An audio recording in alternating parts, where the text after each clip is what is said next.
नमस्कार। जमीन के मामलों में ना तीन शब्द हमें बहुत सुनने को मिलते हैं। चकबंदी, हदबंदी और जमाबंदी। अब सुनने में तो ये आते हैं, लेकिन क्या हम इनका सही मतलब जानते हैं? अक्सर कंफ्यूजन हो जाता है। तो चलिए आज इसी कंफ्यूजन को दूर करते हैं और इन तीनों को एकदम आसान भाषा में समझते हैं। आज हम क्या क्या बात करने वाले हैं उस पर एक नजर डाल लेते हैं। सबसे पहले तो इन तीनों शब्दों के बीच का जो कंफ्यूजन है उसे समझेंगे। फिर एक एक करके जानेंगे कि चकबंदी, हदबंदी और जमाबंदी आखिर हैं क्या। इसके बाद एक बहुत ही काम की चीज देखेंगे कि कैसे अपना खाता ऑनलाइन चेक कर सकते हैं। और आखिर में इस पर भी बात करेंगे कि भाई ये सारी जानकारी हमारे लिए इतनी जरूरी क्यों है। तो सवाल यही है कि चकबंदी, हदबंदी, जमाबंदी सुनने में एक जैसे लगते हैं, पर इनमें असली फर्क क्या है? देखिए, ये शब्द है तो आम, लेकिन इनका सही मतलब ना पता होना तो जमीन से जुड़े मामलों में बहुत मुश्किलें आ सकती हैं। तो चलिए इसी उलझन को सुलझाते हैं। तो शुरुआत करते हैं पहले शब्द से, चकबंदी। इसके नाम में ही इसका मतलब छुपा है। सोचिए किसी किसान के खेत हैं, एक टुकड़ा यहाँ, एक वहाँ, एक कहीं और। अब चकबंदी का मकसद ही यही है कि इस बिखरी हुई जमीन को एक जगह इकट्ठा कर दिया जाए ताकि खेती करना आसान हो जाए। इसे और सीधे शब्दों में समझें तो चकबंदी एक सरकारी प्रक्रिया है।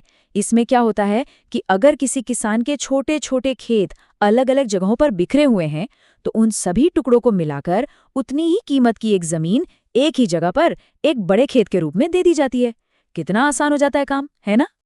अच्छा, ये कोई ऐसी वैसी प्रक्रिया नहीं है, इसका पूरा कानूनी आधार है।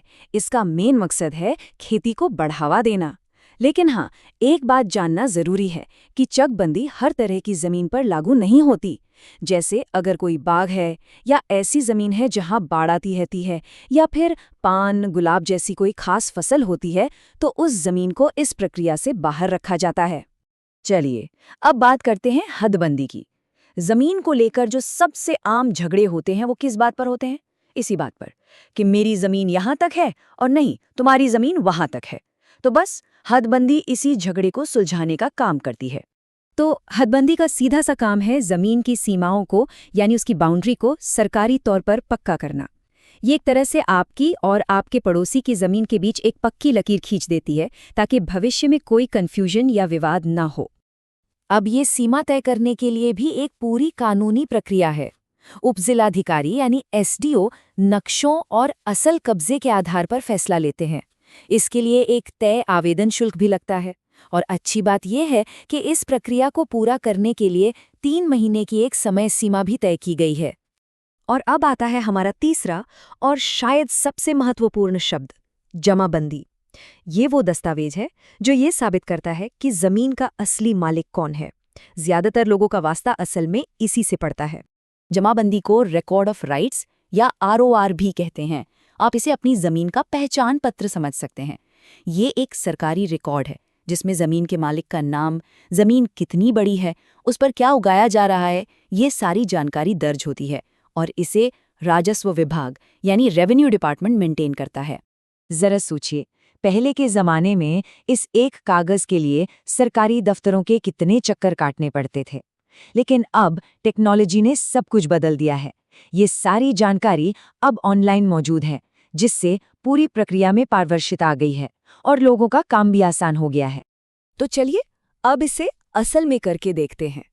हम बिहार भूमि पोर्टल का उदाहरण लेंगे, ये समझने के लिए कि कोई भी व्यक्ति कहीं से भी अपने घर बैठे अपनी जमीन के रिकॉर्ड्स ऑनलाइन कैसे देख सकता है। देखिए, प्रक्रिया बहुत ही आसान है। बस ऑफिशियल वेबसाइट पर जाना है, वहां जमाबंदी पंजी देखें का ऑप्शन चुनना है। फिर अपने जिला, गांव जैसी जानकारी भरनी है। आप खाता नंबर से या सीधे नाम से भी खोज सकते हैं। बस आपका रिकॉर्ड आपकी स्क्रीन पर आ जाएगा, जिसे आप चाहें तो डाउनलोड कर लें या प्रिंट कर लें। और इस एक दस्तावेज में आपकी जमीन से जुड़ी हर जरूरी जानकारी होती है।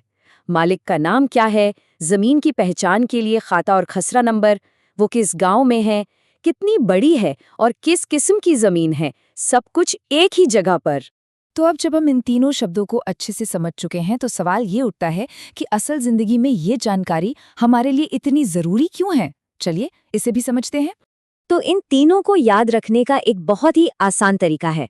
चकबंदी है जमीन को व्यवस्थित करने की प्रणाली, हदबंदी है जमीन की सीमा तय करने की प्रक्रिया, और जमाबंदी है उन सब का आधिकारिक रिकॉर्ड। सिस्टम, बाउंड्री और रिकॉर्ड, बस।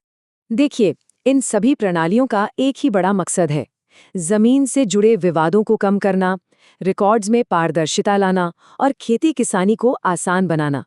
और अब जब सब कुछ डिजिटल हो गया है, तो नागरिकों को अपनी जानकारी तक आसानी से पहुंच मिल रही है, जिससे उनका समय और पैसा दोनों बच रहा है। तो आखिर में बस एक बात याद रखिए, अपनी जमीन के रिकॉर्ड को समझना अपने हक की रक्षा करने की तरफ पहला और सबसे जरूरी कदम है। ये जानकारी सिर्फ ज्ञान नहीं, बल्कि आपकी संपत्ति की सुरक्षा का एक बहुत शक्तिशाली हथियार है।